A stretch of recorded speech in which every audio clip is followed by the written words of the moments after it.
সে আর ওই পেশায় তাকে যেতে হবে না, তার আইডেন্টিটি তখন পুরো ভিন্ন হয়ে যাবে। অনেক ধন্যবাদ জনাব লতিফ মিয়া। আমি আপনার কাছে জানতে চাবো সেটা হচ্ছে যে একটা সেন্টারে যেটা আমরা গড়পড়তায় 20 থেকে 30টা বাচ্চা পড়াশোনা করে, মাসিক কীরকম খরচ হয় এই একটা সেন্টার পরিচালনার জন্য?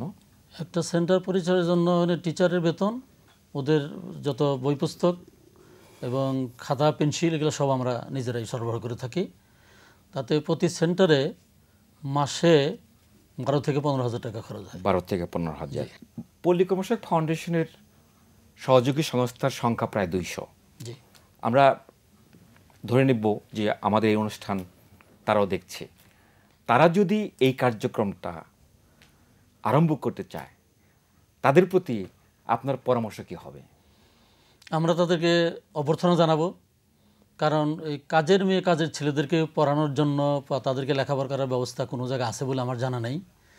কাজে এটা যদি আরও বেশি সম্প্রসারিত হয় তাহলে এটা আমাদের জন্য উপকার হবে না, শুধু দেশে, আমি মনে করি দেশের উপকার হবে, দেশের শিক্ষার হার বৃদ্ধি পাবে এবং যারা অবহেলিত শিশু, এদেরকে শিশু বলা যেহেতু 18 বছর পর্যন্ত বয়স শিশু, এবং তারা যেহেতু নির্যাতিত, এক্সপ্লয়েটেড, তাদের যদি আমরা উপকার করতে পারি, আমার মনে হয় এটা সমাজের একটা বিরাট উপকার হবে। এবং এটা শুধু ওই বাসা বাড়িতে সীমাবদ্ধ না রেখে, আমরা জানি যে এই সমস্ত মেট্রোপলিটন সিটিগুলোতে প্রচুর বস্তি রয়েছে এবং সেই বস্তিবাসীর বাচ্চাদেরকেও, কারণ তারাও কিন্তু ঠিক একই পর্যায়ে পড়ে, হ্যাঁ, তাদেরকেও এখানে আনা যাবে। এবং উদাহরণস্বরূপ আমি বলতে চাই, আমরা একটা বস্তিতে কাজ করি, সেখানে 60 জন বাচ্চা আছে এবং তাদেরকে আমরা ক্লাস 2 পর্যন্ত পড়াই।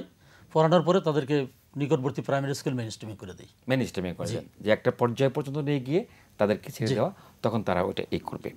আচ্ছা জনাব জাফরি, আপনার পরামর্শ কি হতে পারে?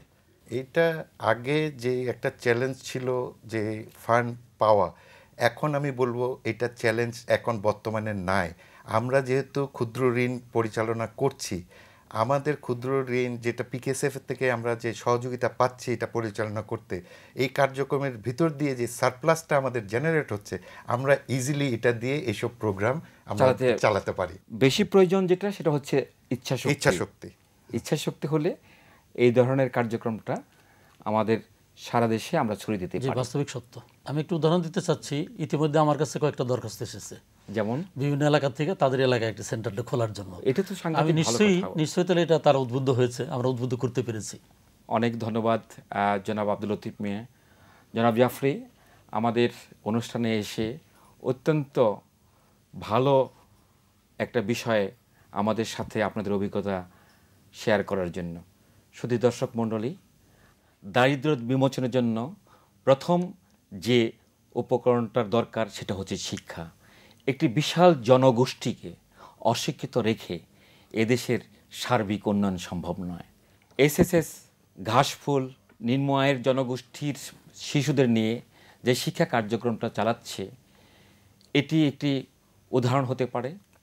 আমরা আশা করি তাদের এই প্রচেষ্টা সার্থক হবে এবং যে ছেলেমেয়েরা ডাক্তার হতে চায়, মানুষের মতো মানুষ হতে চায়, তাদের সেই স্বপ্ন বাস্তবায়ন হবে, সে কামনায় আজকের অনুষ্ঠান শেষ করছি। ধন্যবাদ আপনাদের সবাইকে।